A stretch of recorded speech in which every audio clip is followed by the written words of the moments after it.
معزز سامعین کرام، آپ سن رہے ہیں دیار اردو چینل پر مرتضی احمد خان میکش کی کتاب اخراج اسلام از ہند، سب ہیڈنگ علاقہ بیٹ، دریائے ستلج کی سرگزشت۔ رقم الحروف مؤلف کتاب دریائے ستلج کے علاقہ بیٹ واقعہ تحصیل نکودر کے ایک گاؤں بدم تھانہ شاہکوٹ کا باشندہ تھا۔ میں نے زندگی کا بیشتر حصہ لاہور میں ملک و ملت کی صحافتی خدمات بجا لاتے ہوئے بسر کیا تھا، لیکن خدائے حکیم و خبیر کی اندیکھی اور ان بوجھی مصلحتوں کو منظور تھا کہ میں مسلمانان ہند کی تاریخ کے ان پرآشوب ایام میں قوم پر وارد ہونے والے مصائب کا شریک حال بنوں۔ اس لیے ماہ جون کے آخری دنوں میں شدید طور پر علیل ہونے کے باعث میں اپنے گاؤں کو جا چکا تھا۔ جون کے آخر میں شہر لاہور میں عمارتوں اور مکانوں کو آگ لگانے کی وارداتیں کثرت سے ظہور پذیر ہونے لگی تھیں اور شہر کے مختلف اقطاع پر مسلسل 72 گھنٹوں کا کرفیو نافذ ہو رہا تھا۔ بیمار آدمی کے لیے وہاں ٹھہرنا ناممکن ہو گیا تھا۔ گاڑی امرتسر سے گزری تو وہاں بھی شہر کے مختلف حصوں سے آگ کے شعلے بلند ہوتے دکھائی دے رہے تھے۔ گاڑی میں بہت سے ہندو خاندان ہم سفر تھے جو لاہور کو خیر بات کہہ کر ہندوستان کی طرف نقل مکانی کر رہے تھے۔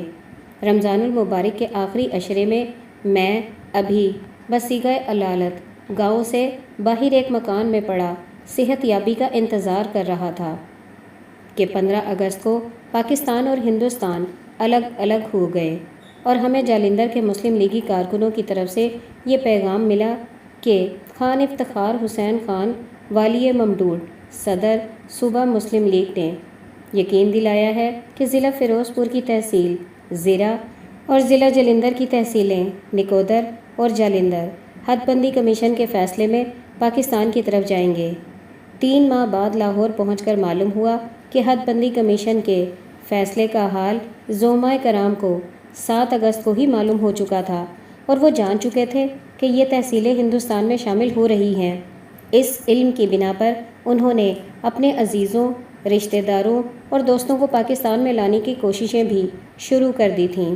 مؤلف 17 اگست کو حد بندی کمیشن کے فیصلے کا اعلان ہو گیا، لیکن ہمارے علاقے میں کئی دن تک یہ بات واضح نہ ہو سکی کہ فیصلے کی نوعیت کیا ہے، کیونکہ ڈاک معطل ہو چکی تھی۔ قریب کے دیہات میں جن لوگوں کے پاس ریڈیو کے سیٹ تھے وہ بیٹریاں ختم ہو جانے کے باعث بیکار پڑے تھے۔ 18 اگست کی شام کو غروب آفتاب کے قریب دریائے ستلج کے پار سے مسلمان پناہ گزینوں کی ٹولیاں بیٹ کے دیہات میں وارد ہونے لگیں۔ وہ عید کا دن تھا۔ ہمارے گاؤں میں جو لوگ پہنچے وہ اند گڑھ تحصیل زیرہ کے باشندے تھے۔ انہوں نے بتایا کہ سکھ جتھوں نے موضع اند گڑھ کو تباہ کر دیا ہے۔ مسلمان خانماں برباد ہو چکے تھے۔ علاقہ بیٹ تحصیل نکودر میں مسلمانوں کی 80% آبادی اکثریت میں تھی۔ کہیں کہیں سکھوں کا کوئی گاؤں یا سکھوں اور مسلمانوں کا کوئی مشترکہ گاؤں نظر آتا تھا۔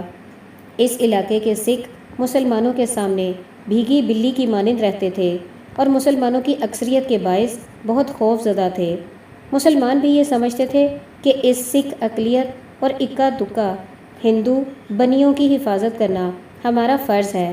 تاہم عام مسلمان ناگوار حادثات کا مقابلہ کرنے کے لیے گنڈاسے، بھالے، نیزیں، تلواریں اور چھرے بنوانے لگے اور بارود کی نالیوں کے تجربے کرنے لگے جو توڑے دار بندوق کی طرح لوہے کے ٹکڑے پھینک سکتی تھی۔ دور دور سے مسلمانوں کے قتل عام کی اطلاعات پہنچنے لگیں۔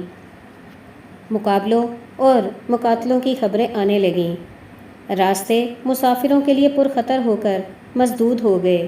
افواہیں اور متضاد خبریں اس کثرت سے پھیلنے لگیں کہ صحیح کیفیت کا جانچنا ناممکن ہو گیا تھا۔ تاہم ایک بات یقین کے درجے تک پہنچ گئی کہ دریا کے پار ضلع فیروز پور اور ضلع لدھیانہ کے دیہات میں مسلمان تباہی و بربادی کا شکار ہو رہے ہیں۔ وہاں سے پناہ گزینوں کی جمعیتیں برابر اس علاقے میں وارد ہو رہی تھیں اور بعض اوقات رات کے وقت دریا کے پار جلتے ہوئے دیہات کے شعلے بھی نظر آنے لگے تھے۔ دریا کے پار گوجروں کے جو 20-22 دیہات کی ایک زنجیر سی بنی ہوئی تھی وہ ٹوٹ گئی اور اس کے باشندے دریا کی گود میں 2 نالوں کے درمیان ایک بڑے جزیرے کے جنگل میں پناہ لینے پر مجبور ہو گئے۔ علاقہ بیٹ میں بھی خوف و ہراس پھیلنے لگا۔ گاؤں گاؤں میں حفاظت کی تدابیر سوچی جانے لگیں۔ دیہات نے فیصلہ کیا کہ خطرے کے وقت ایک دوسرے کی امداد کو پہنچیں گے، لیکن یہ سب اضطراری کیفیات تھیں۔ حفاظت و مدافعت کے لیے نظم کا ہونا ایک لازمی امر تھا، لیکن یہ بات سرے سے مفتوت تھی۔ یہ بات واضح ہو چکی تھی کہ ہمارا علاقہ ہندوستان میں شامل ہو چکا ہے، اس لیے لوگ بد دل ہو رہے تھے۔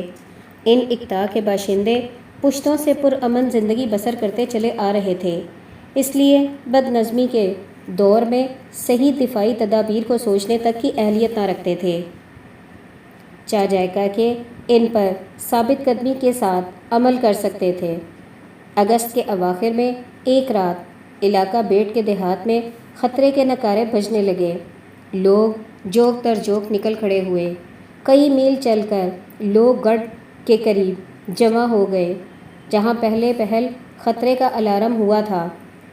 معلوم ہوا کہ الارم بے بنیاد تھا، اس لیے سب اپنے اپنے گھروں کو لوٹ آئے۔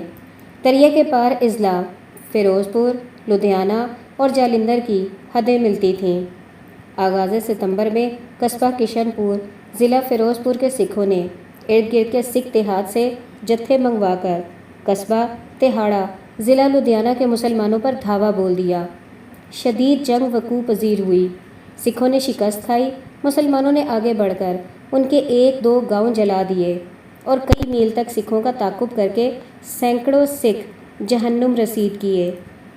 راستے میلوں تک ان کی لاشوں سے پٹے پڑے تھے، لیکن اس خوف سے کہ اب ہندوستان کی فوج تہاڑا سے انتقام لے گی، تہاڑا اور گرد و نواح کے دیہات کے مسلمان دریا کے پار علاقہ بیٹ میں آنے لگے۔ جو باقی رہ گئے انہیں اگلے دن ملٹری نے آ گھیرا اور سکھ جتھوں نے آ کر ان کا قتل عام کر دیا۔ ملٹری چیدہ چیدہ اشخاص کو گرفتار کر کے اپنے ساتھ لے گئی۔ آغاز ستمبر میں علاقہ بیٹ کے مشرقی سرے پر موضع تلون، تحصیل فلور میں مارکے کا رن پڑا۔ اس موضع میں جبیب اللہ اور حفیظ اللہ خان 2 بھائیوں نے اپنے قلعے میں حفاظتی تدابیر درست کر رکھی تھیں۔ اپنے طور پر کچھ بندوقیں اور رائفلیں بھی فراہم کر لی تھیں۔ ایک باقاعدہ عسکری جماعت بھی منظم کر لی تھی۔ گرد و نواح کے دیہات نے جبیب اللہ کو اپنا امیر سمجھ رکھا تھا۔ ان دیہات کے جوان خطرے کے وقت ان کے جھنڈے تلے جمع ہو جاتے تھے۔ تلون اور اس کے نواحی دیہات میں 3 دن جنگ جاری رہی۔ سکھوں نے شکست کھائی۔ ملٹری جو سکھوں کی امداد کے لیے آئی تھی اس نے بھی شکست کھائی۔ مسلمانوں نے سکھوں کے 3-4 گاؤں جلا دیے۔ یلغار کو منظم طریقے سے جاری رکھنے کا انتظام نہ تھا، اس لیے دیہات کے لوگ شام کے وقت گھروں کو لوٹ آئے تھے اور مارکے کے وقت لوٹ کھسوٹ میں مصروف ہو جاتے تھے۔ تاہم امیر جبیب اللہ خان کی منظم جمعیت سکھوں کے حملوں کا مردانہ وار مقابلہ کرتی رہی۔ یہ جمعیت صحیح اسلامی اصول کے مطابق لڑتی تھی۔ امیر جبیب اللہ خان نے ہدایت کر رکھی تھی کہ بچوں، عورتوں اور بوڑھوں پر ہاتھ نہ اٹھانا، صرف ان لوگوں سے لڑنا جو مقابلے کے لیے آئے ہوں۔ قصبہ تلون کے ہندوؤں نے سکھوں کی پناہ میں جانے کے بجائے امیر جبیب اللہ خان کی پناہ میں رہنے کو ترجیح دی اور مسلمانوں نے ان کی حفاظت میں کسی قسم کا دقیقہ فروگزاش نہ کیا تھا۔ انہی دنوں میں تلون سے چند میل کے فاصلے پر سکھوں کے گاؤں بلگا کے قریب سکھوں نے ایک ریل گاڑی روک کر مسلمانوں کا قتل عام کر دیا۔ اگلے دن ان کا ایک جم گھفیر مسلمانوں کے دیہات پر حملہ کرنے کے ارادے سے جمع ہو رہا تھا کہ بلوچ رجمنٹ کا ایک دستہ اس طرف آ نکلا۔ اس نے سکھوں پر فائر کر کے اس ہجوم کو منتشر کر دیا۔ تلون کے نواحی دیہات میں جو لڑائیاں ہوئیں ان میں راکم الحروف کے ایک امزاد بھائی مولوی جمیل احمد خان بھی شہید ہوئے۔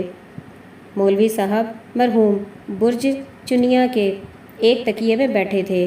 گاؤں کے کچھ لوگ بھی وہاں جمع تھے کہ سر شام سکھوں نے اچانک حملہ کر دیا۔ لوگ سراسیمہ ہو کر بھاگے، لیکن مولوی صاحب مرحوم نے بھاگنے سے انکار کر دیا۔ معلوم نہیں کہ ان پر لوگوں کے چلے آنے کے بعد کیا گزری۔ اواخر اگست میں علاقہ بیٹ کے چند سرکردہ مسلمان وفد بنا کر تحصیل نکودر کے سکھ تحصیلدار کی خدمت میں حاضر ہوئے اور التجا کی کہ دریا کے پار ضلع فیروز پور اور ضلع لدھیانہ کے دیہات میں بد امنی پھیل رہی ہے۔ دریا چند دنوں تک پایاب ہو جائے گا، اس لیے آپ علاقہ بیٹ کو بد امنی سے بچانے کے لیے مناسب ذرائع اختیار کریں تاکہ دریا پار کے سکھ جتھے آپ کی تحصیل کے امن کو برباد نہ کر پائیں۔ تحصیلدار نے جواب دیا کہ آپ فکر نہ کریں، میں دریا کو پایاب نہیں ہونے دوں گا۔ وفد اس جواب سے حیرت زدہ ہو گیا، لیکن وہ سچ کہہ رہا تھا کہ دریا کے پایاب ہونے سے پہلے پہلے اس علاقے کے مسلمانوں کو اٹھنے پر مجبور کر دیا جائے گا۔ آغاز ستمبر میں جب 30 میل لمبے اور 8-10 میل چوڑے علاقے بیٹ کے جنوب میں نہاڑا ضلع لدھیانہ اور مشرق میں تلون تحصیل پلور میں مارکے ہو رہے تھے، سکھ جتھوں نے اس علاقے کے شمال میں کانگنا نامی ایک گاؤں پر بھی جنگ کا محاذ قائم کر لیا۔ کانگنا کے لوگ 3 دن مقابلہ کرتے رہے۔ 2 دن انہوں نے حملہ آور جتھوں کو شکست دے کر بھگا دیا۔ تیسرے دن سکھ ملٹری کی جمعیت لے کر آئے، کانگنا میں تباہی مچا دی، لوگ گولیوں کی بے پناہ بارش کے درمیان سراسیمہ ہو کر بھاگے۔ لاتعداد عورتیں عصمت بچانے کے لیے کنوؤں میں کود گئیں، 20 مرد، عورتیں اور بچے کاٹ دیے گئے، بہت سے گولیوں کا نشانہ بنے، بچے کچے لوگ علاقہ بیٹ کے دیہات میں پھیل گئے۔ انہی دنوں میں علاقہ بیٹ کے شمال مغربی گوشے کے ایک گاؤں میاں وال کے ذیلدار میاں محمد اسلم نے سکھوں کو شمالی دیہات میں تباہی مچاتے ہوئے دیکھ کر مسلمانوں کو جمع کیا اور قریب کے سکھ دیہات پر حلہ بول دیا۔ اس لشکر نے سکھوں کے 3-4 دیہات یکے بعد دیگرے تاراج کیے۔ سکھ مسلمانوں کو آتا دیکھ کر گاؤں چھوڑ کر بھاگ جاتے تھے۔ سرے شام لشکر تھک گیا، ابھی آگے سکھوں کے دوسرے دیہات پڑے تھے، لیکن تھکاوٹ کے باعث لوگ اپنے اپنے گھروں کو لوٹ گئے اور جمعیت منتشر ہو گئی۔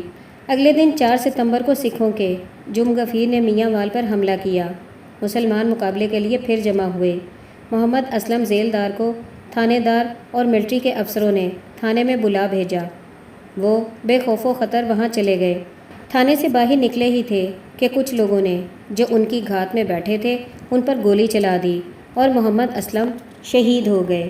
مسلمان ان کی شہادت کے باعث بد دل ہو گئے اور میاں وال کے نواحی دیہات خالی ہونے لگے۔